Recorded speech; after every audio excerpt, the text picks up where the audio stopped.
Hello, kiddos. I'm Gigi, and this is Go, go, Kiki, go, go. Go, go, Kiki, go, go.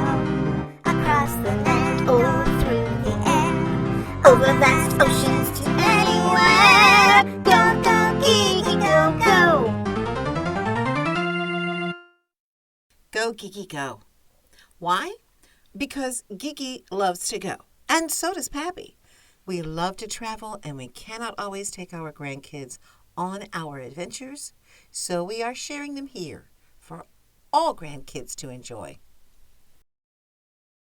Welcome to part 2 of Wild Lights Around the World 2023 at the Louisville Zoo in the Bluegrass State of Kentucky. Part 1 ended with us letting the posted information I read about the Leaning Tower of Pisa sink in. Now, if you haven't seen Part 1, go visit our channel. And while you're there, hit the subscribe button. We are presenting the displays in our videos in order of our trip around the world. And after the Leaning Tower, we came upon hooded seals. Hooded seals are named for the stretchy cavities or hoods that adult males have inside their noses. When inflated, these hoods look like red balloons protruding out of one nostril. Male hooded seals use these nasal sacs to display aggression or attract females. Hooded seals live in the cold waters of the North Atlantic and Arctic Oceans. They can be found along the northeastern coast of North America and along the western coast of Norway.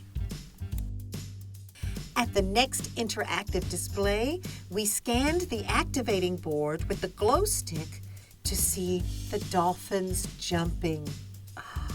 So cool! Great bustards are one of the heaviest birds that can fly, with the largest bird weighing in at 46.2 pounds. Around 60% of the world's population of great bustards can be found in Spain and Portugal, where they prefer open grasslands and farmland. Sea angels are shellless sea snails that use adapted feet as wings to gracefully glide through cold, temperate oceans worldwide.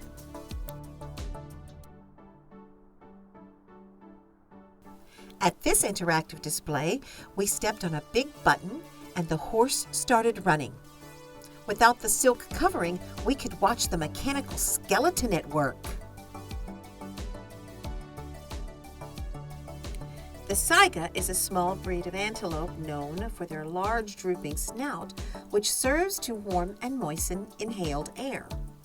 Saigas once migrated across arid plains in eastern Europe, Asia, and Alaska, but are now only found in smaller ranges in Kazakhstan, Mongolia, Russia, Turkmenistan, and Uzbekistan.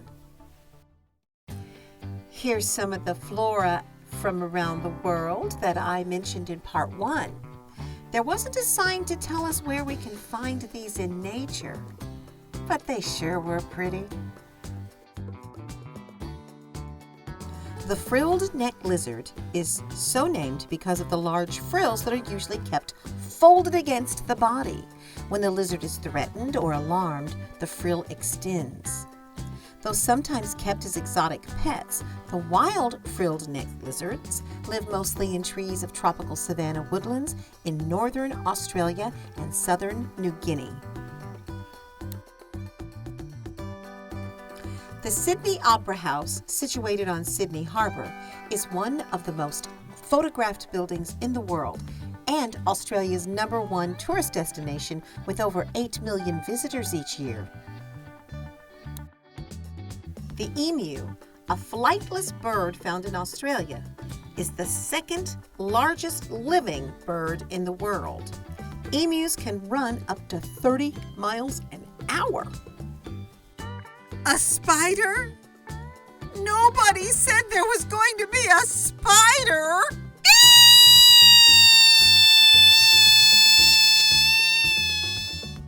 Now believed to be extinct, the thylacine was the largest carnivorous marsupial of modern day, with the last known captive thylacine to have died in 1936.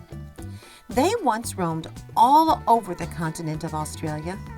Although exact reasons for extinction is unknown, it is believed their decline is a result of competition with the dingo, as well as being hunted by settlers. Kangaroos! I love kangaroos! And like all marsupials, begin their lives living inside their mother's pouches. Oh, so cozy! With the bill and webbed feet of a duck, the tail of a beaver, and the body and fur of an otter, the platypus is one of nature's unlikely animals. Found commonly in the waterways of eastern Australia, platypuses are most active at night and burrow into riverbanks during the day. The most unique feature, however, is that the platypus is one of only 2 mammals that reproduce by laying eggs. Another interactive display. We stepped on the button and it was like the 4th of July. In Chinese culture, the peacock is a symbol of kindness, intelligence, and beauty. Males have beautiful iridescent tail plumage that can be raised up to help attract a mate. When fully deployed, the male plumage looks like hundreds of eyes. The more eyes, the more attractive he is.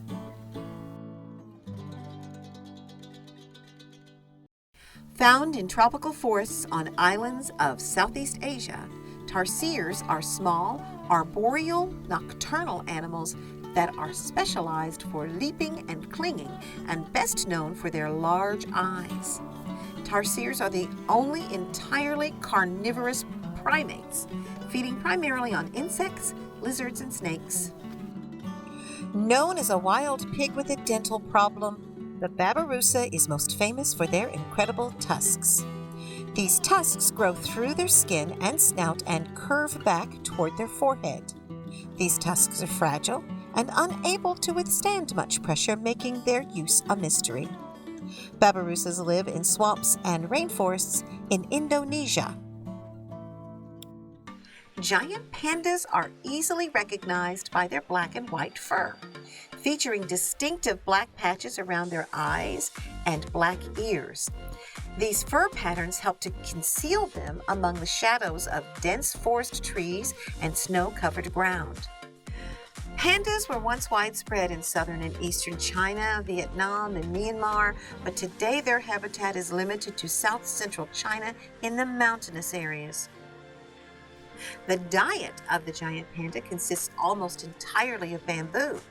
Because of the inefficient digestive system, pandas have to eat a lot of food, up to 100 pounds of food each day. Pandas also have evolved a thumb-like appendage, also known as a pseudo-thumb, on each of their front paws. This thumb-like appendage is not opposable, but allows for a firm and well-directed grip when eating and handling bamboo. The Chinese zodiac consists of 12 animals, is based on the lunar cycle, and is used as a way to count years, months, days, and hours in the calendar. An important part of Chinese culture, the zodiac has been used in folklore and art for thousands of years. Red-crowned cranes, one of the world's largest and rarest crane species, are native to Russia, northeastern China, Mongolia, and Japan. Cranes play an important role in Chinese mythology as symbols of longevity, fidelity, and nobility. Jiangnan literally means south of the river, refers to the area south of the Yangtze River in eastern China. In ancient times, Jiangnan was a prosperous town, and today it represents the Chinese people's infinite yearning and hope for a better life. The Hall of Supreme Harmony is the largest palace in the Forbidden City and was the center of the imperial court. During the Ming and Qing dynasties, grand ceremonies were held in the hall. I wonder if there were events featuring performances like the ones we saw at the MetaZoo stage.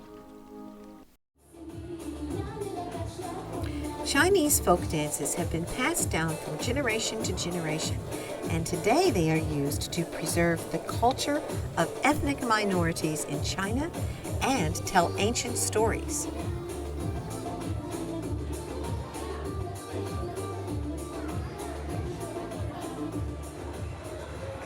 Face changing is an ancient Chinese art that is part of Szechuan opera performances.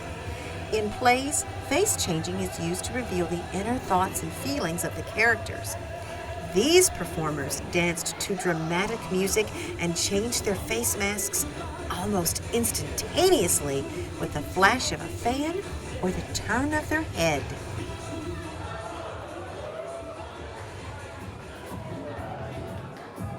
Jar juggling is an art that dates back thousands of years in China and is truly a feat of balance and weight bearing.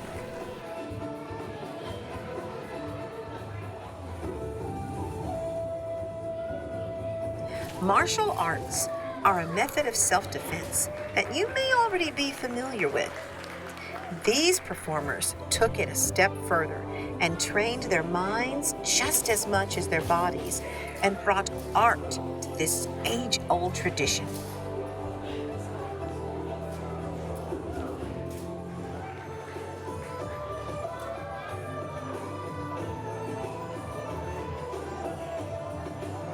Plate spinning is one of the most famous traditional acrobatic shows in China.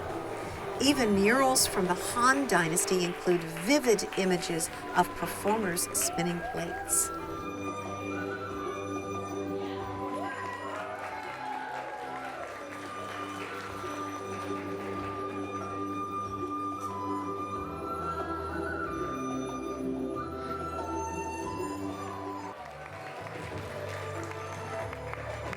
Contortion is a form of jiu-jitsu that is sometimes referred to body art beyond the limits of the body, as it requires the performer to be extremely flexible.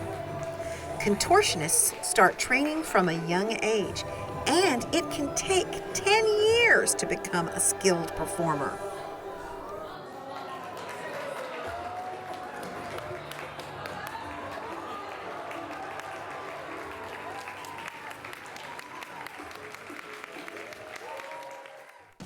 After watching the stunning performances, we got to have some fun at a playground with a plethora of interactive displays, including the Forest of Lights.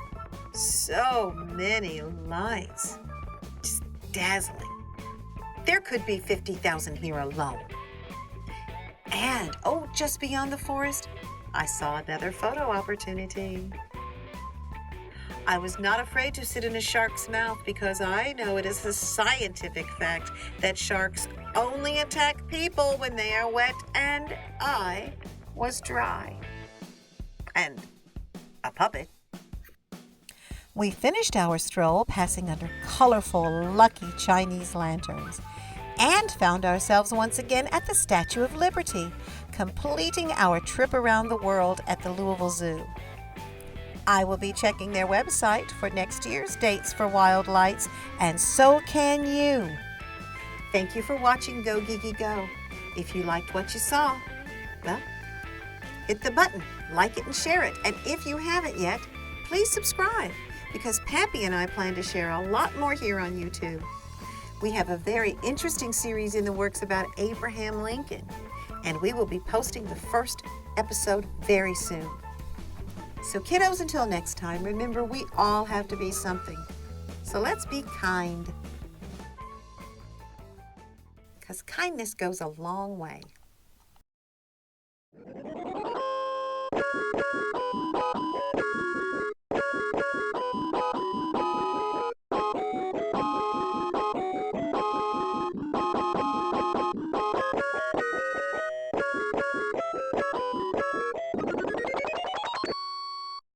This was Go Geeky Go, and we are gone.